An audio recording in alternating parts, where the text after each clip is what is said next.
రీసెంట్గా ఒక video social media ప్లాట్ఫామ్స్లో hot టాపిక్గా మారింది. మీలో ఇప్పటికే చాలామంది ఆ వీడియో చూసే ఉంటారు.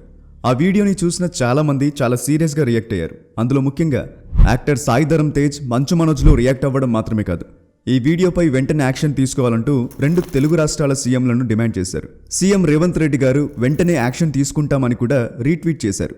ప్రణీత్ హేమంత్ అనే వ్యక్తి తన గ్యాంగ్తో తన ఛానల్లో ఇలాంటి వీడియోస్ చేస్తూ ఉంటాడు.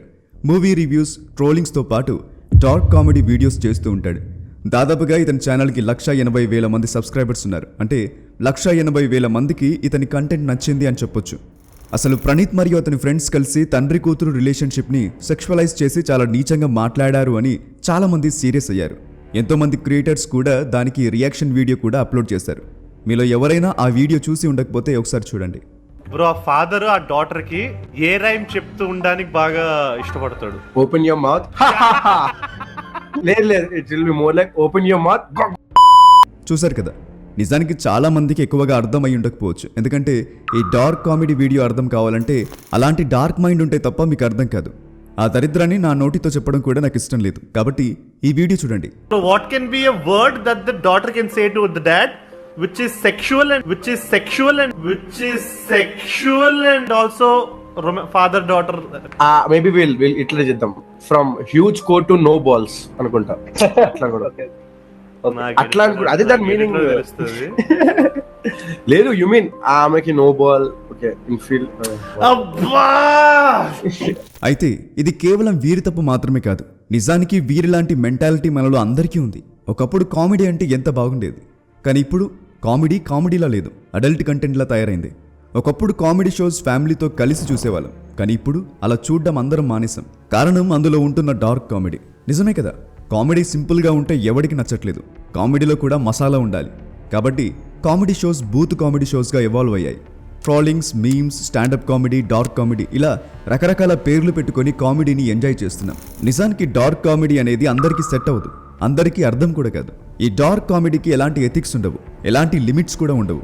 కొంతమంది అయితే ఈ డార్క్ కామెడీ మీకు అర్థం కావాలంటే మినిమం డిగ్రీ ఉండాలి అనేంత బిల్డప్ కూడా ఇస్తున్నారు. కానీ డార్క్ కామెడీలో రిలేషన్షిప్స్ చూడరు, వావి వరుసలు చూడరు అంటే మాత్రం మన దేశంలో అస్సలు నడవదు.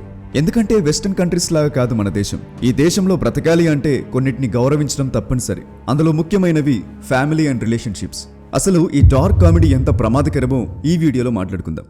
మధ్యప్రదేశ్లోని ఉజ్జయిన్ సిటీలో 16 సంవత్సరాల ప్రియాంశు యాదవ్ అనే ఓ మేకప్ ఆర్టిస్ట్ తన అమ్మగారి స్కార్ఫ్ను ఫ్యాన్కు కట్టి ఉరివేసుకుని చనిపోయాడు. కానీ ఎందుకో తెలుసా? ఎవరో అమ్మాయి కోసమో లేదా ఎగ్జామ్ ప్రెషర్ వల్లో కాదు. అతను ఉరివేసుకుంది ఇన్స్టాగ్రామ్ కామెంట్స్ మూలంగా. ఎందుకంటే అతను తన ఇన్స్టాగ్రామ్ రీల్స్లో అమ్మాయిలలాగా మేకప్ వేసుకోవడం, వాళ్ళలాగా బట్టలు వేసుకోవడం చేస్తూ ఉండేవాడు. మరియు అతని జెస్టర్స్ కూడా అమ్మాయిల్లాగానే ఉండేవి, ఎందుకంటే అతను ట్రాన్స్జెండర్. దానివల్ల అతని కామెంట్ సెక్షన్ మొత్తం హోమోఫోబిక్ కామెంట్లతో నిండిపోయేది. ప్రజలు తన రీల్స్ పై చేస్తున్న ఆ అసభ్యకరమైన కామెంట్లను తట్టుకోలేక ప్రియాంశు సూసైడ్ చేసుకున్నాడు. ఇప్పుడు ఇంకో స్టోరీ చూడండి. ఈమె పేరు మేఘా జిమిరి. కొన్నేళ్ల క్రితం ఈమెకు యాక్సిడెంట్ అయింది. దాని కారణంగా ఆమె తన 2 చేతులు కోల్పోయింది. కానీ అయినా కూడా ఆమె తన రీల్స్లో తన పరిస్థితి బట్టి బాధపడకుండా ఎప్పుడు కూడా నవ్వుతూ కనిపిస్తూ ఉంటుంది. ఆమె ఇతరుల్లాగా ఒక నార్మల్ జీవితాన్ని జీవించడానికి ప్రయత్నిస్తూ ఉంటుంది. శరీరంలో లోపాల కారణంగా బాధపడుతున్న ఎంతో మందికి ఈమె ఇన్స్పిరేషన్గా నిలిచింది. ఆమె ధైర్యానికి ఆమెను అప్రిషియేట్ చేయడానికి బదులు ఎంతో మంది ఆమె రీల్స్ కింద ఆమెను అవమానిస్తూ చాలా నీచంగా కామెంట్లు పెడుతున్నారు. ఆమెను అవమానిస్తూ ఎంజాయ్ చేస్తూ ఉన్నారు. అసలు నిజానికి సొసైటీ ఎందుకింత దారుణంగా మారిపోయింది? ప్రజలు ఎందుకింత దిగజారి ప్రవర్తిస్తున్నారు? అంతెందుకండి, ఎవరైనా అమ్మాయి డ్యాన్స్ చేస్తున్న వీడియో కనిపిస్తే దాని కింద కామెంట్స్ ఒకసారి చూడండి. వారు బరి తెగించేశారని, ఇంకా దారుణంగా ప్రాస్టిట్యూట్స్ అని కూడా కొన్ని వందల కామెంట్స్ కనిపిస్తాయి. సడన్గా ఇంటర్నెట్కు ఏమైంది? ప్రజలు ఎందుకింత ఇన్హ్యూమన్గా బిహేవ్ చేస్తున్నారు? డార్క్ హ్యూమర్ మెయిన్ స్ట్రీమ్గా ఎందుకు మారింది? తెలుసుకునే ప్రయత్నం చేద్దాం. మన దేశంలో డార్క్ హ్యూమర్ ఇప్పుడిప్పుడే వచ్చింది, కానీ వెస్టర్న్ కంట్రీస్లో ఎప్పటి నుండో ఉంది.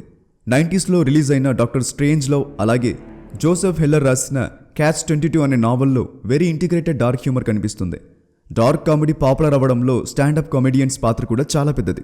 వీడి లోపాలను ఎవ్వడు ఎగతాళి చేయకూడదు, కానీ వీడు మాత్రం పక్కనోడి లోపాలను భూతద్దం పెట్టి మరి చూసి నీచంగా కామెంట్స్ చేస్తూ ఉంటాడు. ఈ మీమ్స్, ట్రోల్స్, డార్క్ కామెడీ మూలంగా ఎంతోమంది ప్రాణాలు తీసుకుంటున్నారు.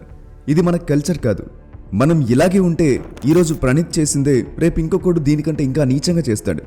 సో ప్రణీత్ చేసింది తప్పు కాదు అని చెప్పడం నా ఉద్దేశం కాదు. మనకి తెలియకుండానే మనం కూడా ఈ డార్క్ హ్యూమర్ని ఎంజాయ్ చేస్తున్నాం. కాబట్టి వాళ్ళు ఇలాంటి దరిద్రమైన వీడియోస్ చేయడానికి వెనకాడడం లేదు. ఇతరులను అవమానిస్తూ తీస్తున్న వీడియోస్ని ఎంటర్టైన్గా ఫీల్ అవుతూ చూస్తున్న వాళ్ళు మనలో కూడా చాలామంది ఉన్నారు. ముందు ఇది మారాలి, మనం మారాలి. డార్క్ కామెడీ ఈ దేశానికి అవసరమే లేదు అనేది నా అభిప్రాయం. దీనిపైన మీ ఒపీనియన్ కూడా కింద కామెంట్ చేసి మాతో షేర్ చేసుకోండి. ఇలాంటి మరెన్నో గొప్ప గొప్ప ఇంట్రెస్టింగ్ వీడియోస్ లేదా ఇన్ఫర్మేటివ్ వీడియోస్ చూడటానికి ఇప్పుడే మా యూట్యూబ్ ఛానల్ని సబ్స్క్రైబ్ చేసుకోండి. నేను పెట్టే ప్రతి వీడియో కూడా యూట్యూబ్లోనే ఫస్ట్ రిలీజ్ అవుతుంది. కాబట్టి మీరు ఏ వీడియో కూడా మిస్ అవ్వకుండా ఉండటానికి ఇప్పుడే యూట్యూబ్ ఛానల్ని కూడా సబ్స్క్రైబ్ చేసుకోండి. కింద కామెంట్ బాక్స్లో మీకు మా యూట్యూబ్ లింక్ కనబడుతుంది. అక్కడ క్లిక్ చేసి వెంటనే మా ఛానల్ని సబ్స్క్రైబ్ చేసుకోండి. ఇలాంటి గొప్ప గొప్ప వీడియోస్ మీరు మిస్ అవ్వకుండా ఉంటారు.